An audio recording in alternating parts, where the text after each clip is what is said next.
24,000 বার। কতবার?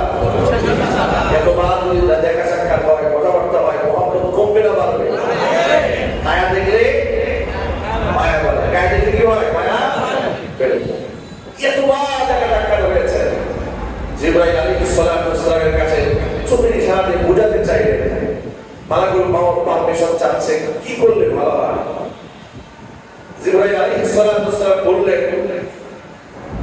আল্লাহ রাব্বুল আলামিন আপনাকে ইখতিয়ার দিয়েছেন, যদি আপনি চান আপনি বিদায় গ্রহণ করতে পারেন, যদি চান তো আপনি কিয়ামত পর্যন্ত দুনিয়ায় থাকতেও পারেন।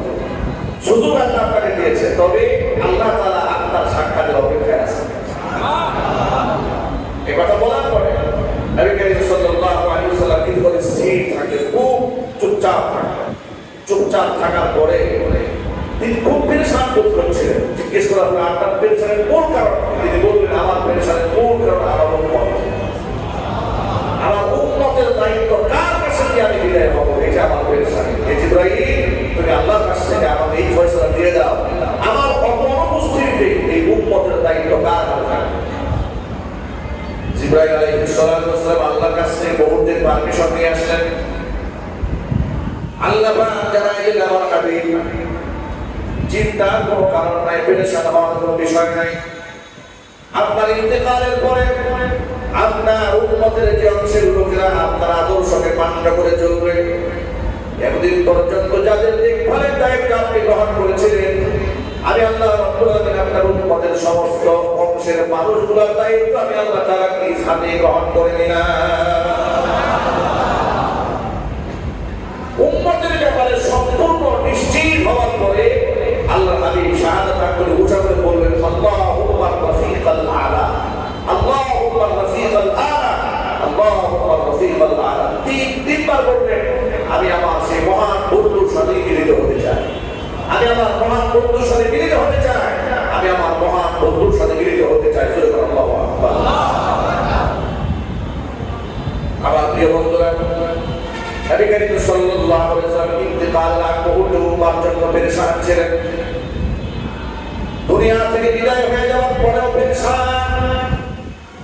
কিয়ামতের ময়দানে সবার আগে আল্লাহ নবীকে হাসরের ময়দানে ওঠানো হবে জমিন থেকে, এবং আল্লাহ নবীকে কেন্দ্র করে গোটা আদম আলাইহিস সালাম থেকে শুরু করে কিয়ামত পর্যন্ত যত মানুষ এসেছে, সমস্ত মানুষগুলোকে গর্তের ভিতর থেকে আল্লাহ পাক উপরে উঠায় নিয়ে আসবে।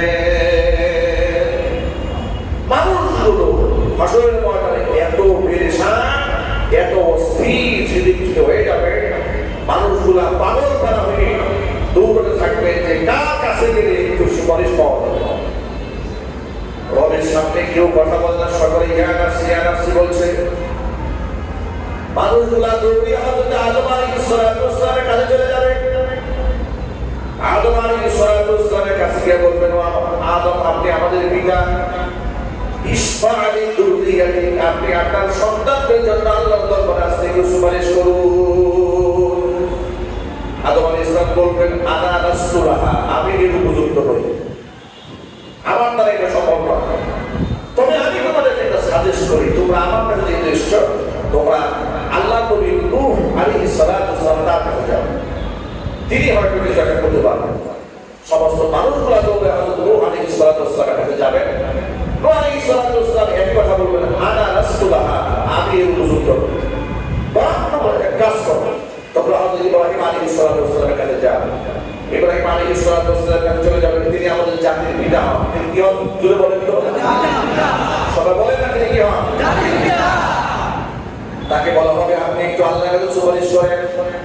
তিনি বলবেন, আনা রাসূলুল্লাহ, আমি এর উপযুক্ত নই, বরং তোমরা নবী মুসা কালিমুল্লাহর কাছে চলে যাও, তিনি আল্লাহ পাকের বড় প্রিয় নবী, তার সাথে আল্লাহ রাব্বুল আলামিন জমিনের মধ্যে সরাসরি তার সাথে কথা বলেছেন।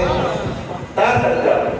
মুসা আলাইহিস সালামের কাছে হাসরের ময়দানে মানুষগুলো একদিকে ঝুঁকে যাবে, তার কাছে যখন প্রস্তাব পেশ করা হবে, তিনি বলবেন, আনা রাসূলুল্লাহ, আমি এর উপযুক্ত নই, বরং তোমাদেরকে আমি আরেকজন নবীর সাজেস্ট করি, যিনি হচ্ছে ঈসা রূহুল্লাহ, তোমরা তার কাছে যাও। এলাকার মানুষ হাসরের ময়দানে সবগুলো মানুষ একদিকে ঝুঁকবে, ও আল্লাহ নবী ঈসা, আপনি আল্লাহ পাকের খুব প্রিয় নবী, আল্লাহ তাআলা পিতার ওরস ছাড়াই আল্লাহর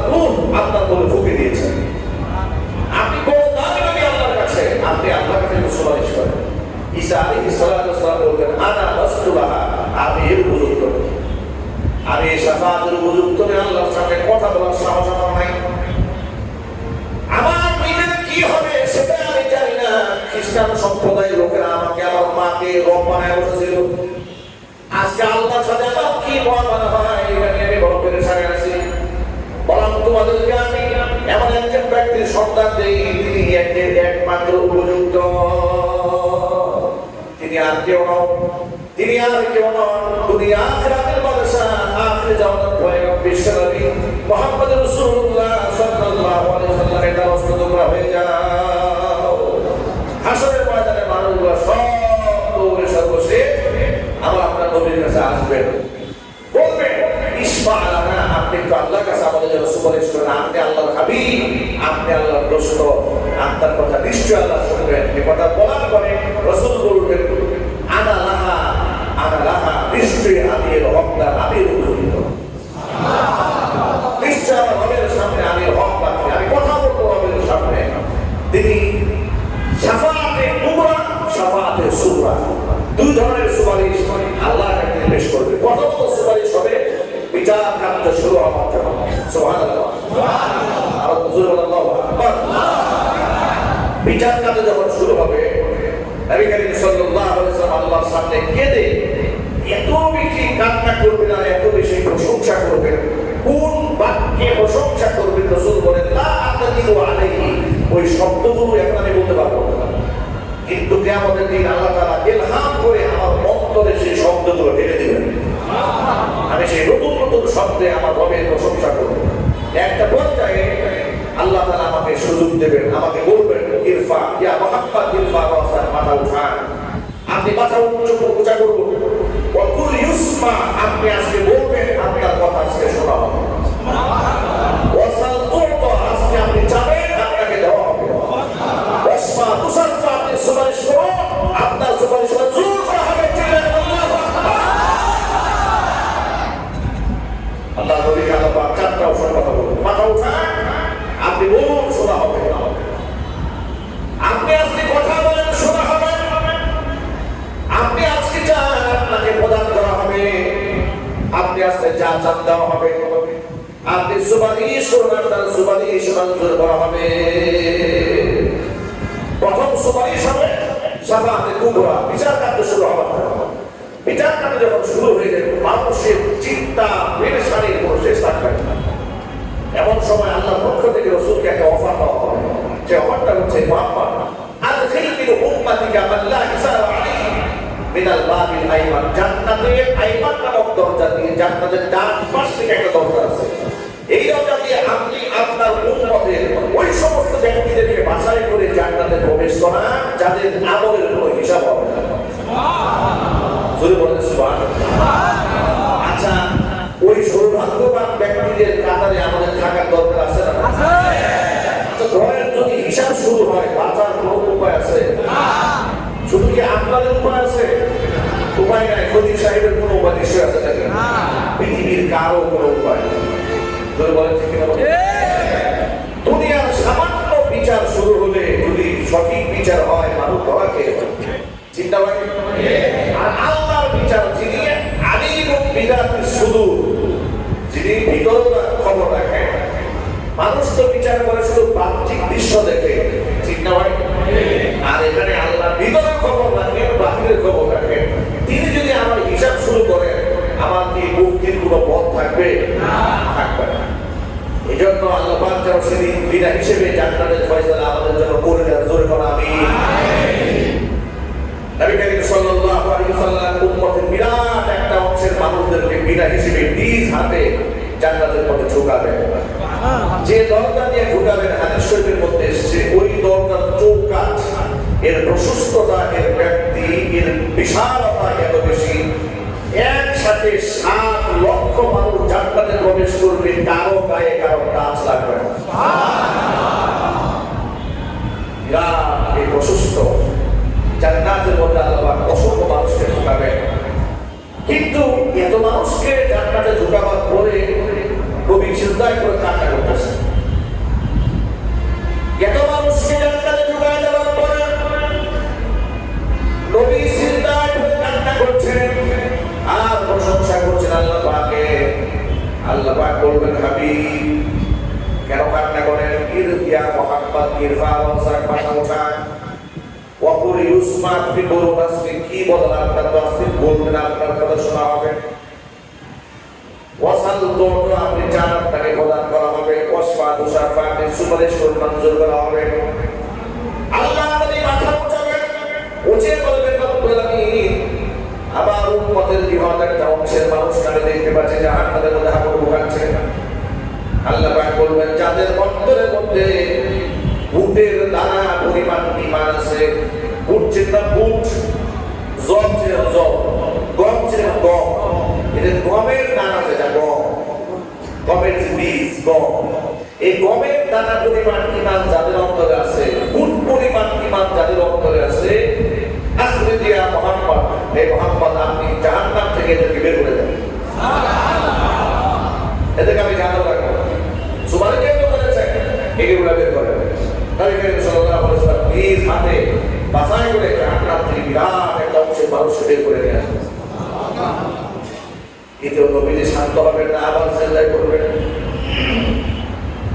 সেজদায় করে কান্না ভেঙে পড়বেন। আল্লাহ পাক বলবেন ও মুহাম্মদ আবার কেন কাঁদবেন? মাথা উঠান। একই বাপকে বলা হবে মাথা উঠাবেন, বলবেন রব্বুল আলামিন আমার উম্মতের অসংখ্য মানুষ এখনো জাহান্নামের মধ্যে আছে।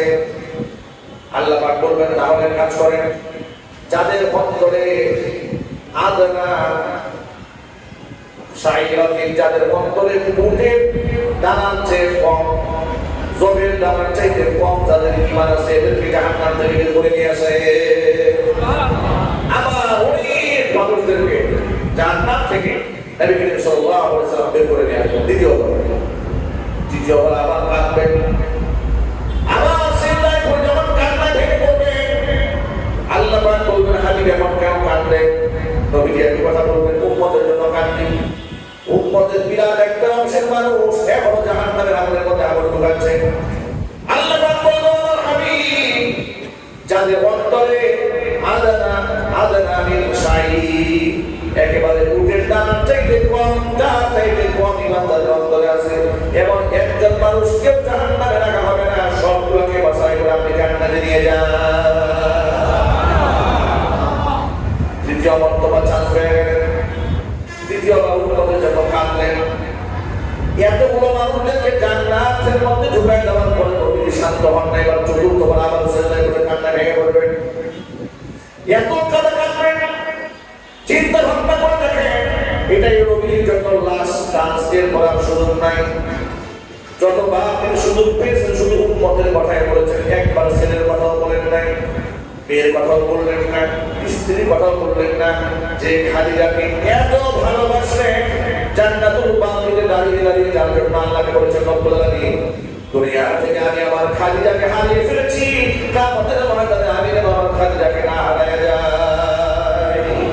সেই খাদিজার জন্য কিচ্ছু চাইলেন না, স্ত্রী সন্তান হাসান হুসাইন পরিবার পরিজন আহলে বাইত কারোর জন্য কিচ্ছু চান না, চতুর্থবারে মাথা উঁচা করেছেন। এখন আমরা বলেন তো সেই পরিবারের জন্য কিছু চাওয়ার দরকার আছে না নাই?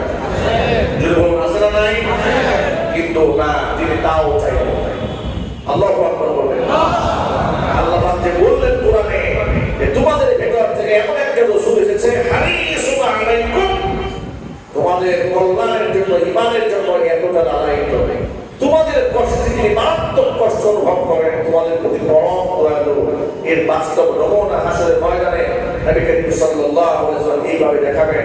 চতুর্থবারে আল্লাহ পাক তাকে বলবেন এখন কি আর আপনার আছে বলুন, কি আপনার আছে?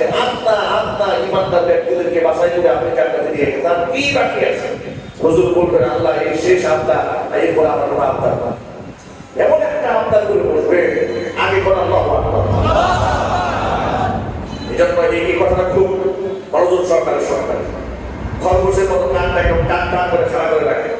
শেষ আপনার কয়টা পর আপনার? চার নাম্বার আপনার, চতুর্থ নম্বর আপনার, শেষ আপনার। আল্লাহর কাছে কেমন আপনার করবেন যে কোরআন আপনার থাকে না? আল্লাহু আকবার। আল্লাহ নবী সাল্লাল্লাহু আলাইহি ওয়াসাল্লাম বলেন এই আমার সর্বশেষ আপনার গোটা জীবনে যারা একবার শুধু লা ইলাহা ইল্লাল্লাহ বলেছে ঈমানের সাথে, ইমান কতটুকু আছে আর কতটুকু গেছে, কি পরিমাণ ছিল আর কি পরিমাণ ছিল দেখার কোনো দরকার নাই। গোটা জীবনে হায়াতে জিন্দেগিতে শুধুমাত্র কেবলমাত্র একবার আল্লাহ ইলাহা ইল্লাল্লাহ বলেছে। আপনি আমাকে সুযোগ দেন এমন মানুষগুলোকে বাছাই করে আমি জাহান্নাম থেকে বের করে জান্নাতে নিয়ে যান। আল্লাহ পাক বলেন, আমার হাবিব থামুন এবার আপনি, আপনার দৌড়ানো এই পর্যন্ত শেষ, তবে আপনার আমি রক্ষা করব। আপনার সাথে আমার ওয়াদা আছে, ইন্না সানুতিকা ফি উম্মাতিকা, আপনার উম্মতের ব্যাপারে আপনাকে আমি সন্তুষ্ট করেই ছাড়বো। ওয়ালা নাসুকা ফি উম্মাতিকা, আপনার উম্মতের ব্যাপারে আপনার মনের মধ্যে কোনো কষ্ট আমি আল্লাহ পাক রাখবো না। আপনি আপনার উম্মার উপর যত দয়া ছিল, মায়া ছিল, সব আপনি বাস্তবায়ন করেছেন। এবার আমি রবের মহব্বত আর ভালোবাসার বাস্তবায়ন করতে দিই। ওয়াইসাতি ওয়াজিবিয়াতি ওয়াকুদরতি, আমার ইজ্জতের কসম, আমার ক্ষমতার কসম, আমার সম্মানের কসম, আমার শক্তি সাম্রাজ্যের কসম করে আমি আল্লাহ বলছি, লা উখরিজান্না মান ক্বালা লা ইলাহা ইল্লাল্লাহ, যারা গোটা জীবনে একটা বার শুধু স্বীকার করে নিয়েছে আর জবান দিয়ে বলেছিল লা ইলাহা ইল্লাল্লাহ, এমন একজন মানুষকে আমি আল্লাহ জাহান্নামে রাখবো না। আমি নিজ হাতে বাছাই করে সবগুলা মানুষদেরকে জাহান্নাম থেকে বের করে জান্নাতে ঢুকাই দেবো। উম্মার উপরে যেমন দরদি আল্লাহ নবী সাল্লাল্লাহু আলাইহি ওয়াসাল্লাম, তার চেয়ে শত সহস্র গুণে মুহাব্বত বান্দা করিতা হবে। চিল্লাবেন আল্লাহু আকবার। আফসোস, মানুষ সেই গোলাম বন্ধু আল্লাহকেই বলে থাকে, সে রাসূলকেই বলে থাকে। মনে রাখবেন, এই পৃথিবীতে যাদের সাথে আপনি মহব্বত রাখবেন, কিয়ামতে তাদের সাথে আপনার হাসর বসতে হবে। আপনাকে ছোট্ট একটা কথা বলি, কথা আমি লম্বা করবো না, সময় একেবারেই স্বল্প। এই কথা বলে আমি বক্তৃতা শেষ করছি ইনশাআল্লাহ। কিয়ামতের দিন আল্লাহ সাধারণ মুসলিমদেরকে আল্লাহর পক্ষ থেকে বলা হবে, ইউকালু লিল আবিদি উদখুলুল জান্নাহ, যে যারা আল্লাহ খুব আবেদ ইবাদত বন্দেগী যারা করে তাদেরকে বলা হবে উদখুলুল জান্নাহ, তুমি জান্নাতে প্রবেশ করো। কিন্তু ওয়া ইউকালু লিল আলিমি কিফ, আলেমকে বলা হবে তুমি দাঁড়াও। আলেমকে আল্লাহ বলবেন না তুমি জান্নাতে যাও, আলেমকে আল্লাহ বলবেন কিফ, দাঁড়াও বেটা। তোরে আলেম মানে ইসলাম কি সুরের মতো একাকে বেঁচে যাওয়ার জন্য? সুবহানাল্লাহ। তোকে আলেম মানে ইসলাম কি স্বার্থপর হওয়ার জন্য না, তোকে আমি আলেম মানে ইসলাম বিরাট বড় জিম্মাদারি দিয়ে ইসফালিন নাস, মানুষের জন্য আজকে সুপারিশ করতে হবে। আজকে তোকে সুযোগ দেওয়া হবে। ইবনে একটা হাদিসের মধ্যে এসেছে, আলেমদের সুপারিশকৃত ব্যক্তিদের সংখ্যা ওয়ালাউ কানা আদাদান নুজুম, আসমানের নক্ষত্র সমতুল্য যদি হয়, যাদের জন্য আলেম সুপারিশ করবেন সবগুলোকে আল্লাহ পাক মাফ করে দেবেন। যারা আলেমকে আল্লাহ পাক এত সম্মানিত করবেন হাসরের ময়দানে। আর শহীদদেরকে বলা হবে শহীদ, শহীদকে বলা হবে কিয়ামতের দিন ইসফা'i সাবঈনা, তুমি 70 জনের জন্য সুপারিশ করো। শহীদরা কতজনের জন্য সুপারিশ করবে? 70 জনের জন্য। নবীরা তো করবে গোটা উম্মার জন্য, আর আলেমরা করবে অসংখ্য মানুষের জন্য। সুতরাং নবীদের সাথে সম্পর্ক রাখতে হবে, হকপন্থী আলেমদের সাথে মহব্বত রাখতে হবে। ঠিক না? আলেমদেরকে শত্রু বানানো যাবে না, আলেমদেরকে মৌলবাদ বলে গালি দেওয়া যাবে না, জঙ্গিবাদ বলে গালি দেওয়া যাবে না। বিগত 16 বছরে জঙ্গি নাটক অনেক হয়েছে। সেই নাটকে মূল রচয়িতা ছিল প্রথম আলো, আর সেই নাটকের ভিলেন ছিল স্বয়ং স্বৈরাচারী নিজেই, মাস্টার মাইন্ড। ঠিক কিনা? জঙ্গিবাদ মৌলবাদ বলে কত আলেমকে তারা হত্যা করেছে, কত আলেমের তারা মিথ্যা মামলা দিয়েছে, কত আলেমদেরকে বাড়িঘর তারা করেছে, বাড়িঘর ছাড়া করেছে। কিন্তু গোটা জাতি স্বীকার করে নিয়েছে আলেমরা জঙ্গিবাদ নয়, আলেমরা সন্ত্রাসবাদ করে না, আলেমরা উস্কানিমূলক কথাবার্তা বলে না, আলেমরা শান্তির কথা বলে। আলেমদেরকে লোকেরা ফুলের মালা দিয়ে বরণ করে আর ওদেরকে জুতার মালা দিয়ে